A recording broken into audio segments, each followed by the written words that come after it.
All right, good evening, and here we go.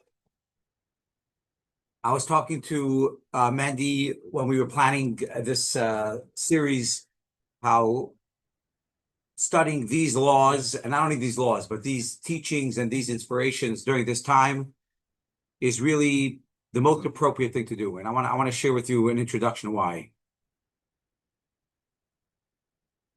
The Rambam, in his book of laws, Mishnah Torah,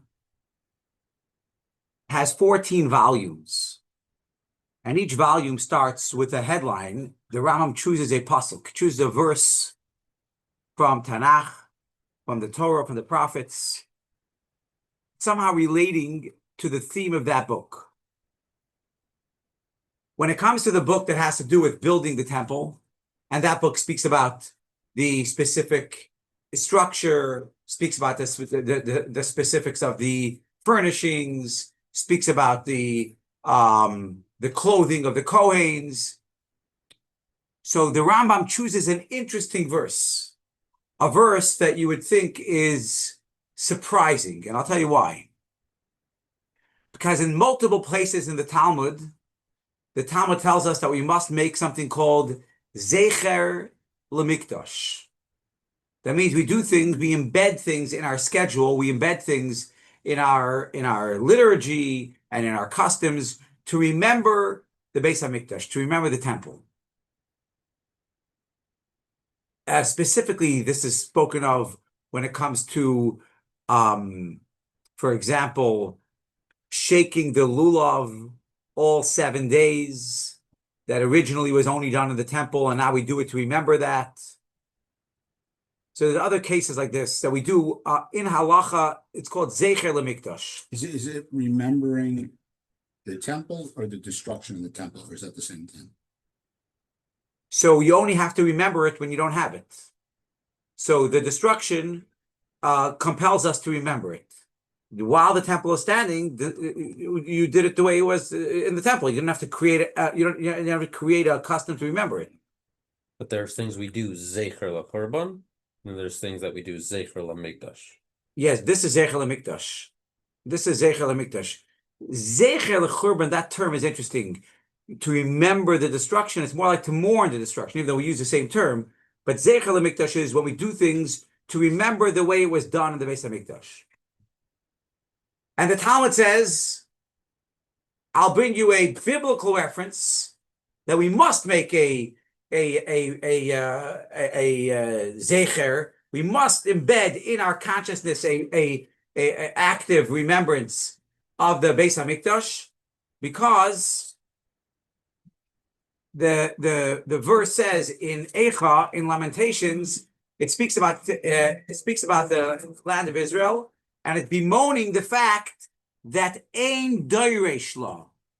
Ein Doiresh La means something like nobody seeks her out, which means basically people forgot about her. But the Talmud has a verse, Ein Doiresh La, and since that's said as a lamentation, as a negative thing, this proves to us that we have to be Doiresh. That means we have to remember. So there's already a verse in the Talmud. Ein Doiresh La, there's nobody seeking her out, means you have to seek out the temple. And yet, when the Rambam opens his book, he uses a different verse, almost like he went searching for another verse, not the verse that the Talmud uses, Ein Doiresh La. He used a different verse, the verse, Shalu Shloim Yerushalayim, which means seek out the welfare of Yerushalayim, but he used a different word. He used the word shalu. Shalu means not just to search, it means to ask for it. Why would the Rambam innovate and bring a verse that's not in the Talmud, that the Talmud used a different verse? So the Rebbe speaks about this, and the Rebbe says because the difference between saying Ein Doiresh La, like, oh, it's too bad, we don't remember it, we must remember it, versus saying Shalu, seek it out. And the differences would be really in two things. Number one, Doiresh, to remember it, could be done in the mind, could be done by contemplation, could be done by meditation, but not necessarily does it require to verbalize. The word shalu means you got to say it, you got to ask for it. It implies not just a function of the mind, but also more action, and specifically in this case, more verbalization. But the second difference is that the term ein derish la just bemoans the fact that we don't remember it. So it says, remember it. But the more active shalu implies that you're actually doing something. And why is that important? Why is it important? Why is it so important to make a point that you're not just remembering, you're doing it? So for this, we're going to travel to the Medrash. And the Medrash on the book of Yecheskel. The book of Yecheskel, Ezekiel, includes within it a description of the upcoming temple. In other words, a description of the materials and the measurements and the chambers. The Medrash says, Yecheskel turned to God and said, why are you tormenting the Jews? Why are you taunting them? You're asking me, Yecheskel is a prophet, you're asking me to go tell them about the temple. And Yecheskel but the thing is that at this point, they're not capable of rebuilding the temple. In other words, it was designed to be communicated to the people while they were still in exile. So he turns to God and he says, why are you giving such a prophecy? Why are you, in other words, why don't you wait until it's more relevant? We know there was a 70-year period between the first temple and the second temple. Why don't you wait until it's closer to when the Jewish people are actually going to go rebuild, which happens many years later in the days of Mordechai and Ezra? Why don't you wait till then? The Medrash says, God turns to Yecheskel and says, just because the Jews are in exile, they shouldn't build the temple? Which is seemingly a contradiction. Yes, the answer seemingly should be yes. They're in exile, they can't build the temple, they're not even there. God tells Yecheskel, let them learn these laws, let them examine this prophecy about the measurements and about the chambers and about the materials of the temple, because while the temple is destroyed, in other words, while you can't build it literally, if you study about it, says God to Yecheskel, I consider it as if you're building it. In other words, like this, some mitzvahs we know are relevant only at certain times. So you could argue about the building of the temple, it's only relevant when you can build a temple. So until then, it's like you're on break and you have to wait. And you say, when the time comes, then I can build a temple. If that's the case, then it would just be taunting the Jewish people to tell them about the temple when they can't build it. If, however, the building of the temple is a constant mitzvah, every day, every Jewish person must build the temple. You say, but I can't. There's no temple. Mashiach's not here yet. So we say yes, but learning about it is the current model of building it. It's not just a memory, it's an actionable item. In other words, sometimes we build a temple by building it with stone and with gold and with silver and with copper.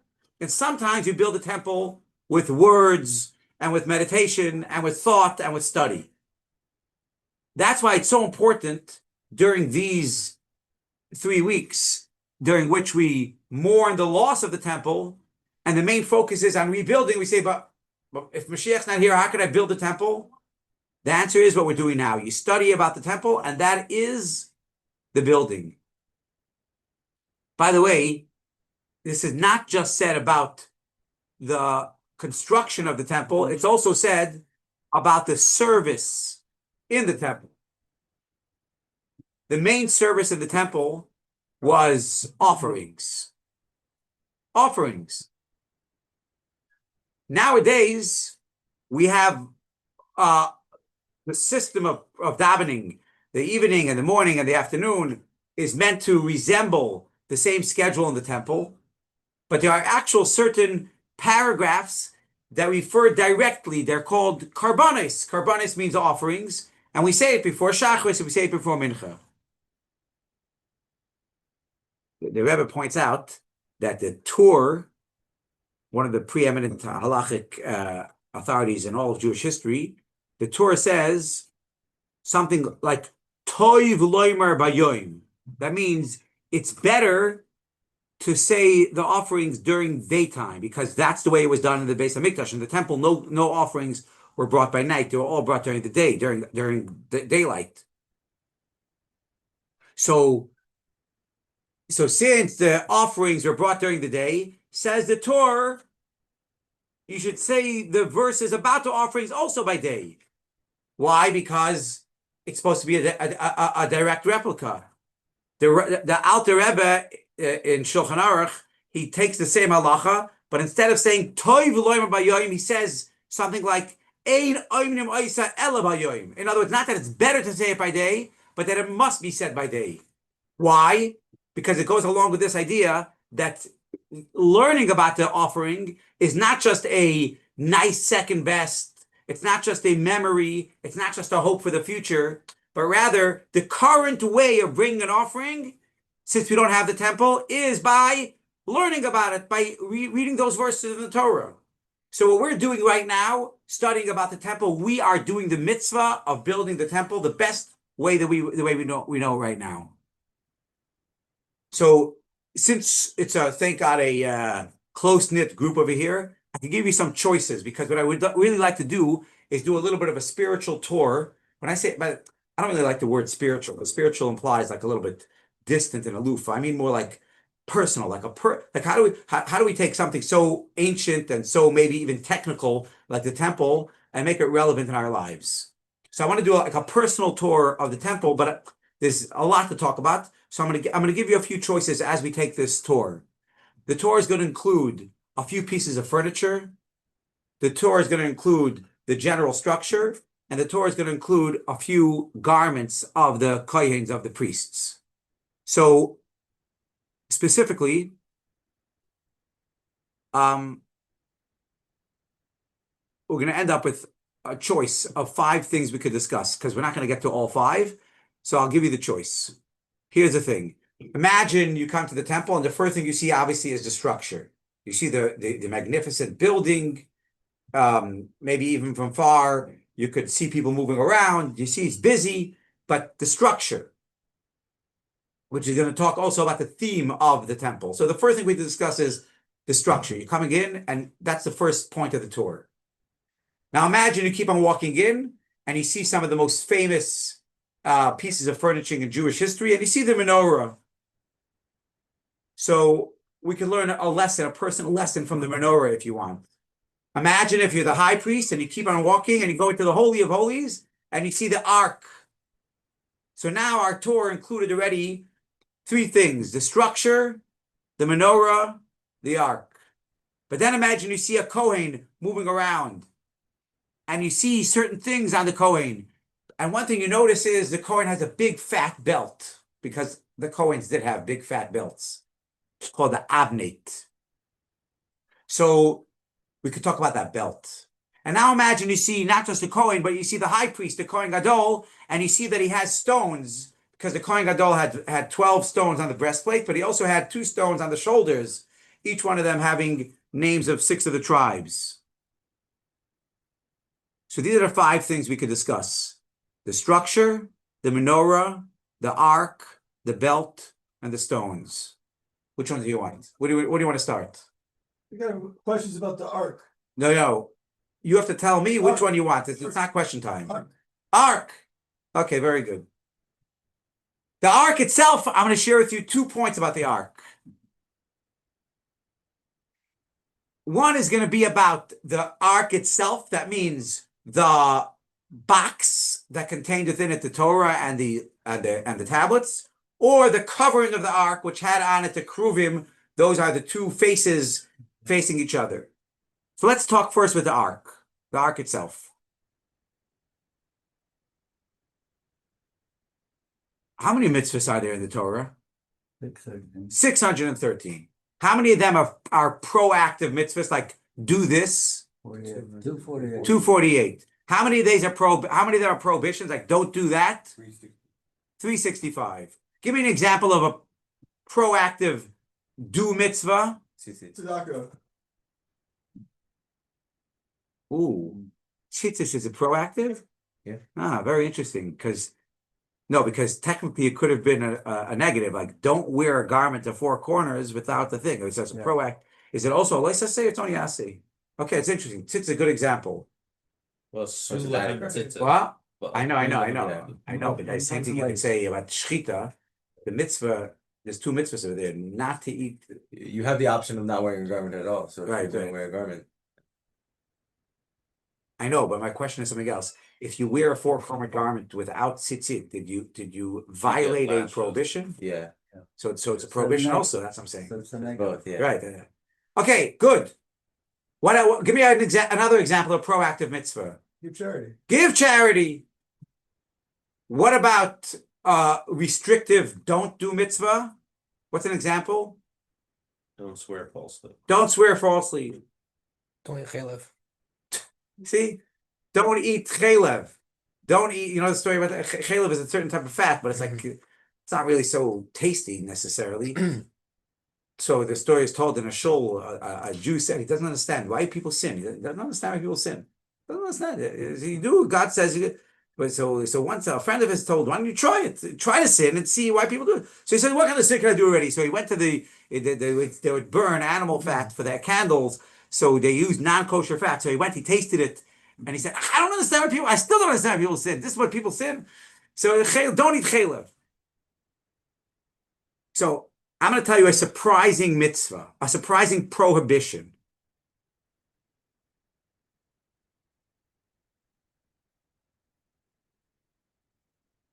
In the desert, but also later, when they had to move the ark, they would move it in a very respectful way. And the respectful way was you would carry it on your shoulders. But you wouldn't carry the ark on the shoulders. The ark had rings. The rings had poles that called staves, fancy name for poles. And you would have Kohens put the poles on the shoulders and walk like that. So it was a very respectful, honorable way of carrying the ark. Levites, sorry. Yeah. Levites for the carrying. Good catch, for the carrying. No other tribe could carry it. Correct. That's also a prohibition. So, but now the vast majority of the time, the ark is stationary. So one of the 365 prohibitions, one of the 613 mitzvahs is don't remove the staves from the rings. Don't remove the poles from those rings. Boom, that's a prohibition.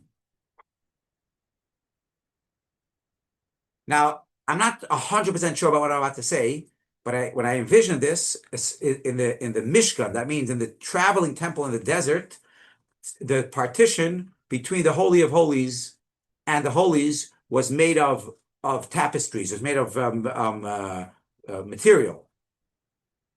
So I think this means that when a Jew would look into the temple, if you'd see through, you would see the curtain, and you would almost see a bulge in the curtain from the staves. I think the way it was positioned was so that it's almost like the only thing you saw, because you couldn't see inside, there was a curtain. The only thing you saw was that there were poles. I think. I'm not 100% sure about this. This is my own thought. Based like I think the way it was set up. I think so. pointed that way. I think so. I think the ark was faced to this way, and the staves were this way. I think. Anyhow, But were they on the inside of the ark or on the outside of the ark? Then you can talk about the bowls. no, for sure on the outside of the ark. The question is where the Levi stood, on the inside of the outside. But I'm thinking the bulge something else. I'm talking about it would depend on the positioning of the ark. Anyhow, but that's not really my point. My main point is there was no such a thing an ark without poles. Now remember, what are we trying to do here? We're trying to make the temple personal. How could we take such a obscure, ancient, technical, seemingly trivial mitzvah, which is don't remove the poles from the ark? How could we take it personally? What do we do with that? Especially since we're trying to build our own temple. So here's the thing. We have to remember what the purpose of the staves are. What's the purpose of the poles? The purpose of the poles is transport, travel, moving.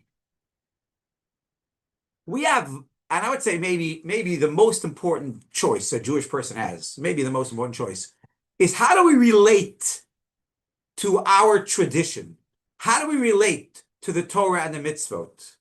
Do we relate to them as a beautiful, sophisticated, brilliant, but outdated thing? It was beautiful for its time, and even, you know what? I even do some of them because I pay homage to my grandparents, and I understand that I come from a great lineage. So you do things, but it's basically an outdated model, but I pay great respect to it. That's a very good, tradition.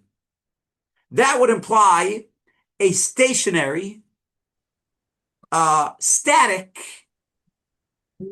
and outdated Torah. That's like you have the Torah and it's gaining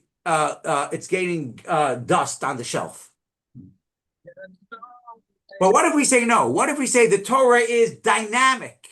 The Torah is versatile. The Torah is applicable in America of 2025. In other words, the Torah is a traveling Torah. So then suddenly we're looking in every era in our life, whether it's work, whether it's school, whether it's relationships, whether it's in shul or it's home, whether you're at work or on vacation, it doesn't make a difference. You're always seeing how does the wisdom of the Torah, the mitzvahs of the Torah, how is it not just something I remember of the past, but something that is active now? I have a vibrant, active, and current relationship with Hashem. That's the difference between an ark with staves and an ark without staves. An ark without staves is put away in history, and I pay respect to it. It doesn't travel, meaning to say it is where it is, but it doesn't seep into my daily life. Whereas a ark with staves, when you look at it, you see right away either that it's traveling or that it's available to travel. It is a traveling Torah, even when it's stationary, because there's no such a thing, an ark without a pole. There's no such a thing, an ark without the staves. That means you look at the Torah, you look at the Aron, what do you see? You see that it's movable. You might even see that it's moving. And what does it mean to my life? You say, okay, what does it mean to me here in America now? So this is why it's like a little bit of a spiritual, we saw what spiritual before, but it's a little bit of a personal twist on this mitzvah. That it's not just a technical thing, don't move the poles out of the ark. It's a very personal thing. How do we see the ark? How do we see the Torah? Do we see it as stationary, static, and outdated? It's nice to pay attention to, but it doesn't mean too much in my life. It's not relevant. It's not meaningful to me personally. Or do we see it as something that travels and seeps into every area of my life? That's why the Torah says, never remove the staves, never remove the poles from the ark. David, yeah? Yeah, just a question about the second temple and that inner chamber with the Holy of Holies. Like, what was the status of that for the second temple? Oh, because it's missing the ark? Yeah. David, you know too much. Because everybody No, here we is know saying... nothing. Socrates, we know nothing. No, we didn't... But it's a good question. Yeah. It's a good question. Maybe we needed the image of the ark to be so engraved in our mind, so it becomes so ingrained that what? That there's no such thing an ark without traveling, that even if you don't see it, because really your question could apply not just to then, it could apply to now also. I'm talking about when you see the ark. When's the last time you saw the ark? Well, in the movie Indiana Jones. Exactly. Okay. So I'm saying that this forever emblazes the image of a traveling ark on our mind, even when we can't see it. Mm-hmm. Now, the other thing is the ark has a cover. The cover is called a kapiris, but it had on it the kruvim. It's a big debate about this whole cover. I'm not going to get into all the details and the relevance of it, but I just want to highlight the debate so we can get to the kruvim. And the question is this cover solid gold? Yeah, the cover is solid gold. Be it from one piece. The box with them? The box cover. The cover. The cover. Gold mines in the area. 1 second. The cover is solid gold. Yes. There are. And there's a big debate of whether that cover is an independent ornament or if it's part of the ark. And a very simple, not simple, but there's many ramifications of this. One ramification would be the kavana you have to have, the intent you have to have while building it or while putting it together, if you're having in mind the ark or if you're having in mind the cover as an independent thing. There's other relevance to that as well, but that's not for us tonight.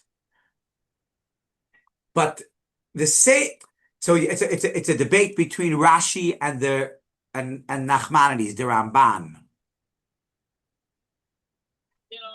Rashi is of the opinion that the covering is an independent ornament, and the Ramban is of the opinion that it's part of the ark. They also have another argument, which is, what were those keruvim? What were those two things facing each other? It's clear that they were faces with wings or something like that. But what were the faces? According to Nachmanides, according to the Ramban, they were faces of angels. According to Rashi, they were faces of young children, babies, tinoik. So we have two arguments. One argument is whether the cover stands alone, separate from the ark. And the other argument is whether it was angel faces or baby faces. David says, what's the difference, right? Who knows what a face of an angel is? Okay, that's a good question. Who knows what a face of an angel is? But we know. Babies, we know. No, but Well, it's pop good. culture says it's a baby. No, it's a good question. But even that we don't have to answer right now, because from the fact that there's an argument, it means that one is saying baby faces, the other is saying something else. Now, what are angel faces? Yeah, it's a good question. Maybe that's why. Maybe somehow in the original had to be some type of prophetic vision of how to make it. Huh? Happy face. You say Happy face? Or maybe the face in the movie, the one that killed everyone, maybe that was the cherub. I don't know. you should have said you don't know before. I don't know. Okay. So we have a big debate here, but what are it seems like they're debating about two things, and are they related to each other, whether the cover is part of the ark or not part of the ark, and whether it's baby faces or angel faces. So the Rebbe analyzes this in a beautiful way, and also I think very relevant also. But first I want to take a little bit of a detour. I was having a conversation with somebody yesterday. This person is 64 years old, and he's debating how does he go about his next stage in life? Like, how does he deal with retirement, really? And he told me he has a big problem. The big problem he has is that his father and his mother drilled into him from a very young age that you always must be productive. And it's almost like, are you maximizing your potential? And a little bit of, what have you done for me lately? And therefore, he feels like as much as he tries to relax and give himself some time and, look forward to retirement, he feels like it's a big struggle because he can't really rest. And we all know people this way, and we might even know ourselves this way. Sometimes you sit for like 10 minutes and you feel like, what am I doing? In other words, we have this concept that being alone is not necessarily enough. You have to produce. You have to be doing something. And the truth is, for most of life, that's a big virtue. You're producing. But I would say that taken to an extreme, it's actually a sign of a deep, I don't know what word to use, but a deep complex. Because the extreme of this way of thinking is that you always must be proving yourself. Imagine if in a relationship, you have a relationship with a friend, with a brother, with a mother, with a spouse, with a rabbi. Imagine you feel like you always must prove your worth. In other words, it's not enough that you're there and I embrace you and I'm like, wow, great to see you, great to be together. No, now the question is, okay, and what are you going to do? Like, are you going to do a mitzvah? Are you going to give charity? Are you going to pray? Are you going to give a class? Are you going to start to do something? As opposed to saying, it's great that you're here. And the mere fact that we're in the same space, spending time together, that being alone is of tremendous value. So one extreme would say, You must prove your worth every day, every moment. The other extreme would say, I accept you for who you are, the way you are. You don't have to prove anything. Now, both extremes have their vulnerabilities. The extreme of saying being alone without doing is good enough would create laziness, complacency, lack of accountability. But the extreme on the other side would say that we always feel like the relationship could fall apart if I don't do things enough or perfectly or a lot. So the question is, what about a relationship with Hashem? Is our relationship with Hashem a relationship of unconditional acceptance? Hashem says, I love you the way you are. I accept you the way you are. You're great. Or is our relationship with Hashem one in which we have to be constantly proving ourselves? And you would say, Torah mitzvahs is a whole list. We just spoke to 613, a bunch of do's and a bunch of don'ts. Seems like we're constantly in this mode of doing. What's that? I'll take it. In other words, like this. If you want to talk in human relationships, you would say the ultimate unconditional acceptance relationship in a healthy environment would be parents and children. I do this sometimes. I ask mothers or even fathers, you have children. You have children. Yeah. You love them. Of course. Why? Why do you love them? Because because there's a bond. They're mine. It's just I love them because they're great people and they're But some people, mine. Yeah, it's unconditional. I can't explain it. yeah. 9 o'clock. Dear Rabbi, it's my friend Greg. I cannot explain it. No, but some people, like if I even in this conversation, if I wouldn't give the whole introduction, you say why? Sometimes you would say, "What do you mean why? They make me feel so great." What do you mean why? He's doing great in school. And you go right away to a utilitarian, practical benefit. So you ask people, "What do you mean? Why do you?" This happened to me. Whatever. I ask her, "Why do you?" I love my son. Why? Oh, he makes me feel so good. I'm like, and what if he didn't? Oh, I would still love him.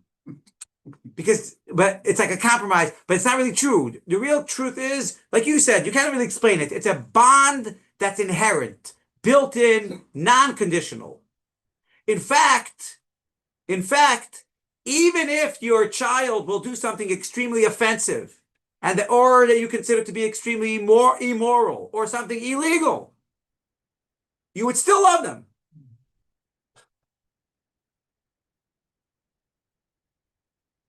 In fact, it would bother you more because you love them. You feel you're inherently connected to them, and look what the person is doing. So really, parent-child is the ultimate built-in, unconditional relationship. And then most other relationships are not that way. Most of the other relationships are susceptible to being severed because they're conditioned upon something. Even very close friends, we know stories. We all know stories. People are very close to each other and somehow have a fallout, and they end up completely apart from each other.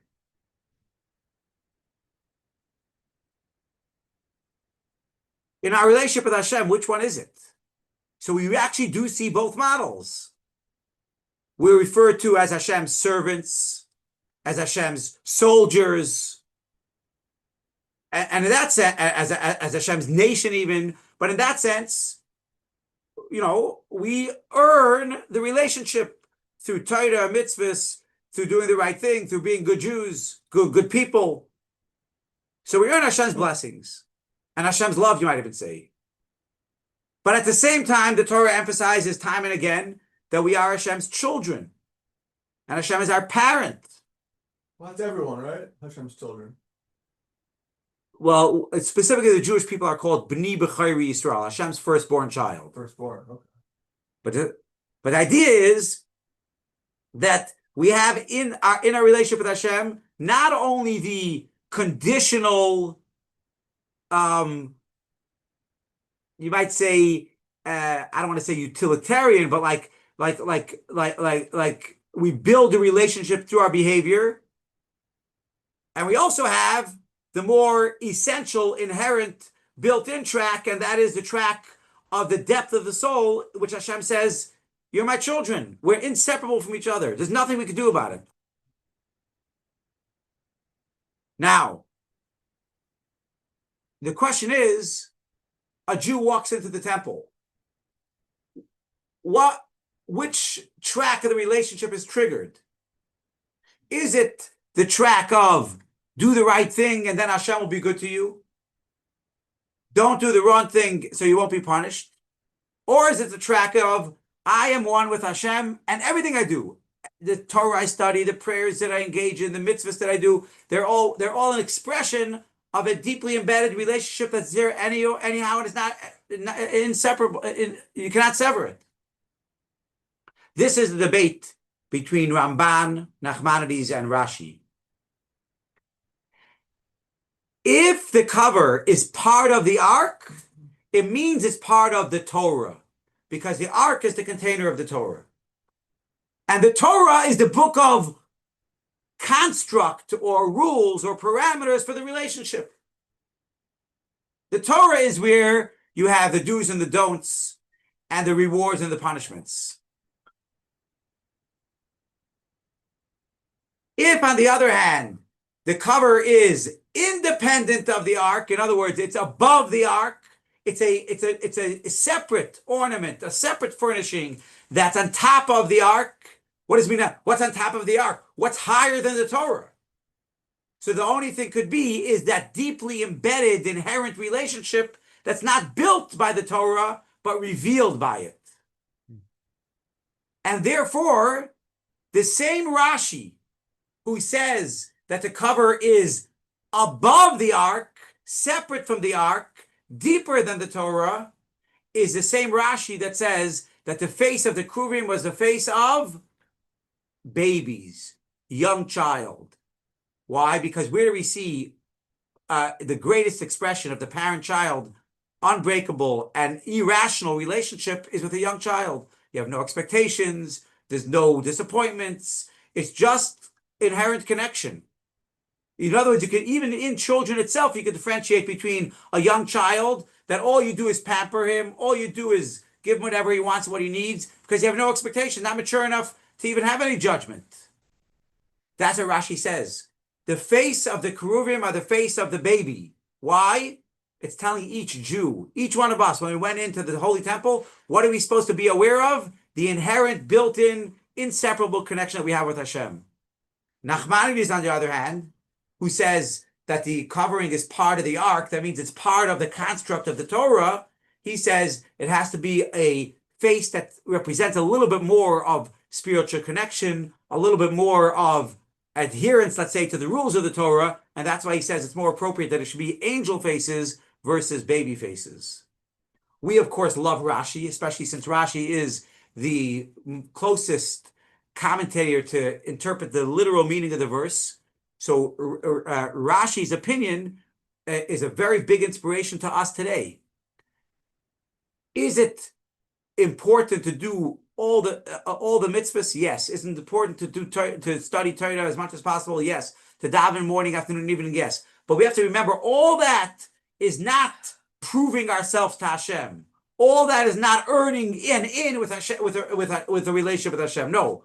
All that is expressing a deeply seated and inherent and built-in relationship that's there anyway. Each one of us, by virtue of the fact that we have a soul, has an inseparable connection with Hashem. Go ahead.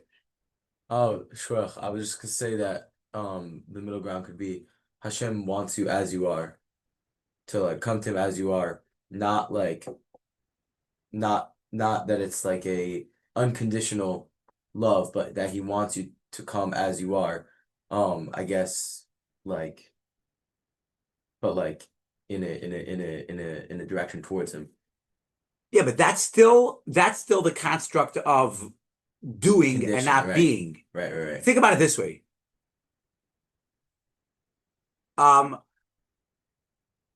family gets together for Thanksgiving, or for Pesach, or for Mother's Day. What's the main point? Right. Is the main point that you bring a nice gift? Is the main point that you give a compliment? Is the main point that you show a report card of how much you did in the last year? Just to be there with family. Exactly. Or is the main point just to be there? Right. And you ask any mother, any father, they'll tell you the main point is just to be there. Everything else is gravy, or everything else is an expression of the deep relationship. I think that's what it means, a Jew coming to the temple, and that's what it means, a Yid coming together like we're doing right now. And I'm going to take David, I'm going to take your point in a second, but I want to give you an example of this, of what we do every single day. How do you say a shul in English? Synagogue. Synagogue. What does synagogue That's mean? Greek. Well, yeah, and what does it mean? Oh my God. To lead together. But it has a connotation of prayer or service. What does shul mean? Sure. Shul. What does it mean, a shul? Oh, sure. What's a translation of the word shul? Church. What is it? It actually comes from, I think, from the Yiddish that means more something like school. It means like a place of study. Shula, a place of study. What is the classic way to refer to a shul in Hebrew? That means in Talmudic language? Beit Knesset. Beit Knesset. What does Beit Knesset mean? House. House of gathering. That means in English we say you got to pray. In Yiddish we say you got to learn. And what about the Talmud? Talmud says you got to show up. Beit Knesset. That means like this. We say we're coming together to daven, but it's not really true. We're coming together to come together. Beit Knesset. So you fulfilled the mission of the shul the moment you arrived, and now we say, oh, in addition to getting together, we're also going to daven. Yeah, dude. Beit Yeah. Knesset. Right. Why? Because just like every parent knows, what do you want from your children? To be there. The same thing. What does Hashem want? We show up. The fact that we daven is great and it's important, it's essential, but it's second to the inherent relationship, which is the fact that we're just there together. Very good.